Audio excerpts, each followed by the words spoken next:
So intent was Frank upon solving the puzzle of Le Marchand's box that he didn't hear the great bell begin to ring. The device had been constructed by a master craftsman, and the riddle was this: that though he'd been told the box contained wonders, there simply seemed to be no way into it, no clue on any of its 6 black lacquered faces as to the whereabouts of the pressure points that would disengage one piece of this 3-dimensional jigsaw from another.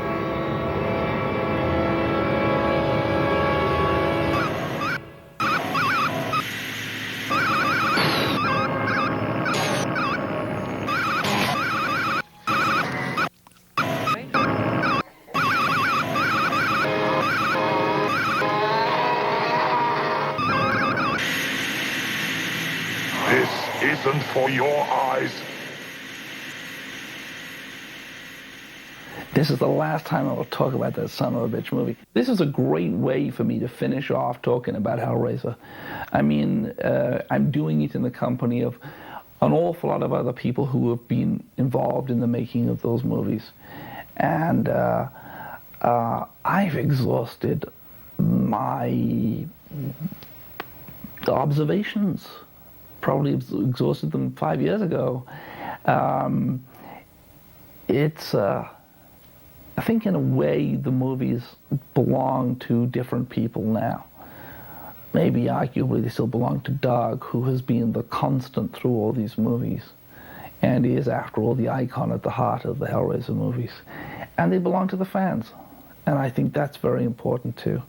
They belong to people who love those movies perhaps more than I do. The first movies you make, and this is a story you hear so often, so I think there's a commonality to it, are basically luck. And I had a friend who had a brother who had a friend. The friend was Oliver Parker. The brother was a guy called Alan Parker. And his friend was a fellow called Chris Figg. Chris Figg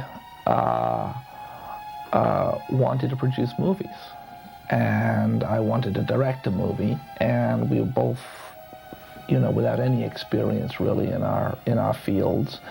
But 2 inexperienced people is always more interesting as a combination than one inexperienced person, and we kind of gave each other some courage, I think. Alan Parker, who's not the filmmaker Alan Parker, but a very first-rate guy, gave us some seed money to put together a package that contained a lot of drawings that I had done of the Cenobite, so that I could help anybody who wanted to invest in the movie have a sort of a vision of what we were trying to make. And it wasn't a very sophisticated package. It was the script. It was maybe half a dozen drawings and a couple of log lines, just trying to give people a sense of, well, this is what it could be. And we then, this is where the luck came in. Chris and I flew out here, and the first people we went to, New World rather, said, you know what, we'll do this.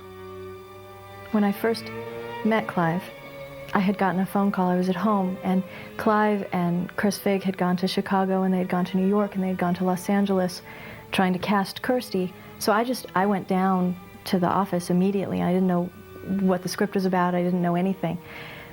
And I met him, and he was really enthusiastic, and he was really communicative, and he just said to me, okay, your Uncle Frank is in your father's skin, and he wants to kill you and have sex with you.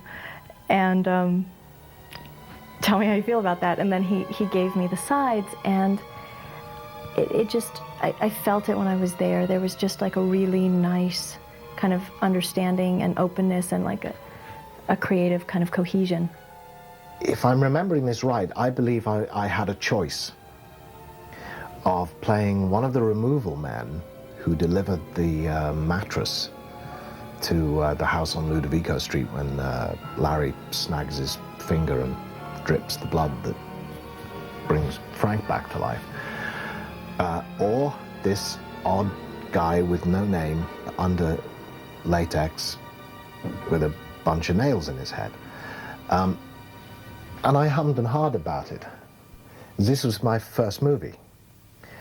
And it seemed to me perfectly logical and reasonable that if I was going to be appearing on screen for the first time, it would be a good idea if people could see me and they would be able to recognize me. These are solidly good actorly decisions to make. And without hesitation, I would say if I had been being offered one of the male leads in the film, which I was not, but if I'd been being offered Frank or Larry as opposed to Pinhead, or as opposed to this lead Cenobite, I would have taken the lead without a moment's hesitation, and I would have been dead wrong. I think when people came out of Hellraiser for that first time, they saw it, they probably said, hey, check out the guy with the pins in his head. I mean, I think that's what they were saying. I didn't really have a sense that that was what was going to happen. I would love to say that, oh yeah, of course, it was all planned. It wasn't. But I did know that we were going into taboo areas, we were going into forbidden areas, which classically is what good horror movies do. Historically, I mean, Frankenstein, Wolfman, Dracula, and then later on, you know, Freddy and Jason and Michael Myers, and along comes Pinhead. And it seems to me that, correct me if I'm wrong, but that's what everyone connected to ultimately, is this new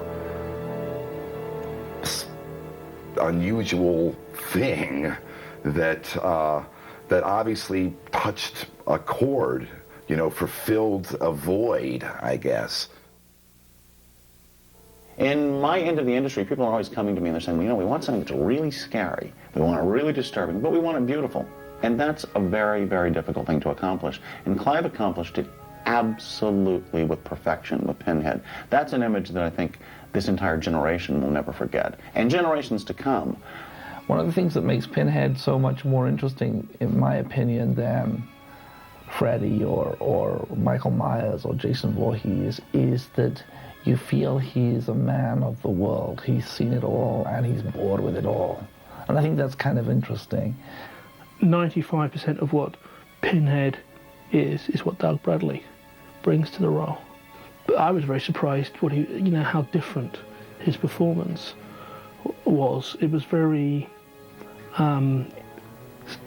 general-like. It was very someone who stood back and had control, and that brought a great strength to the character and a great appeal of that strength.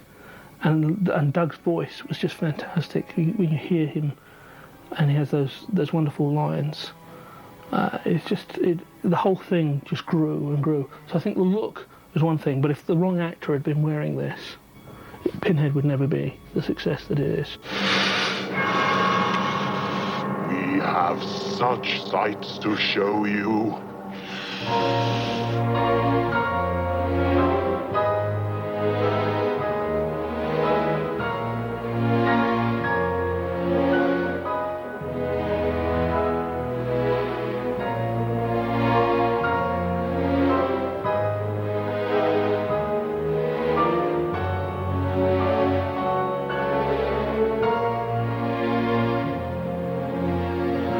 Every inch of its head had been tattooed with an intricate grid, and in every intersection of horizontal and vertical axes, a jeweled pin driven through to the bone.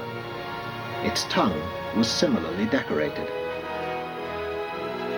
Do you even know who we are?